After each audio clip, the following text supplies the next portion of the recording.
গোষ্ঠীমারি রাজনৈতিক দল। আমার দরকার আমাদের সন্তানদের বাঁচানো।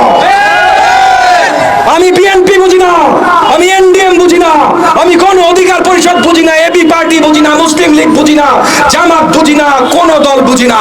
আমি বুঝি আমাদের সন্তানরা রাস্তায় দাঁড়িয়েছে, আমি বুঝি আমাদের সন্তানদের রক্ত ঝরছে, আমি বুঝি আমাদের সন্তানদের লাশ মাটিতে পড়ছে। এইটা আমরা হইতে দিব না। আরে চাটুকার বাটপার রাজাকার এই আইসিটি মিনিস্টার আর এই শিক্ষামন্ত্রীর দল, তোদের সরানোই তো আসল কোটা সংস্কার। কোটা সংস্কার মানে ওই দপ্তর থেকে টেনে হেঁচড়ে নামিয়ে তোদেরকে সরানোর সংস্কার। এই যে মন্ত্রীগুলো আছে, আইসিটি মন্ত্রী, শিক্ষামন্ত্রী, এগুলোর নামও নিলাম না, কারণ এগুলোর নাম আমার কাছে গালির সমতুল্য। এর আগে একটা ফেসবুক পোস্ট দিচ্ছিল 2 দিন আগে, এই নতুন রাজাকারদের দেখা নিব, ক্যাম্পাসে সব রাজাকার, এই সেই এইসব পোস্ট দিচ্ছিল। গত 2 দিন আমাদের সবার, আমাদের ছাত্র সন্তানদের কর্মসূচির ভয়ে ওদের গলা পাল্টে গেছে।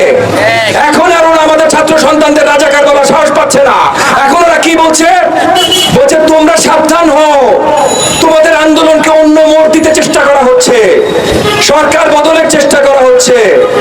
আরে চাটুকার বাটপার রাজাকার এই আইসিটি মিনিস্টার আর এই শিক্ষামন্ত্রীর দল, তোদের সরানোই তো আসল কোটা সংস্কার।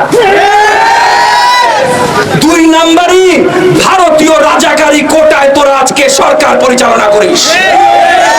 কোটা সংস্কার মানে ওই দপ্তর থেকে টেনে হেঁচড়ে নামিয়ে তোদেরকে সরানোর সংস্কার। প্রত্যেকটা সংস্কারের আন্দোলন মানে রাজনৈতিক সংস্কারের আন্দোলন। প্রত্যেকটা আন্দোলন রাজনৈতিক আন্দোলন। এই মিথ্যা কথা যখন এই যে আইসিটি মন্ত্রী, শিক্ষামন্ত্রীরা বলছে, এরা আন্দোলন দুর্বল করার জন্য কথা বলছে। এরা আমরা যেন আমাদের সন্তানদের পাশে না দাঁড়াই সেইটার জন্য কথা বলছে। বলছে বাপ মারা তোমরা বাচ্চাদের বাঁচাইতে দাঁড়ায়ও না, তোমরা যদি দাঁড়াও আমরা বলবো রাজনৈতিক দল দাঁড়িয়েছে। গোষ্ঠীমারি রাজনৈতিক দল। আমার দরকার আমাদের সন্তানদের বাঁচানো।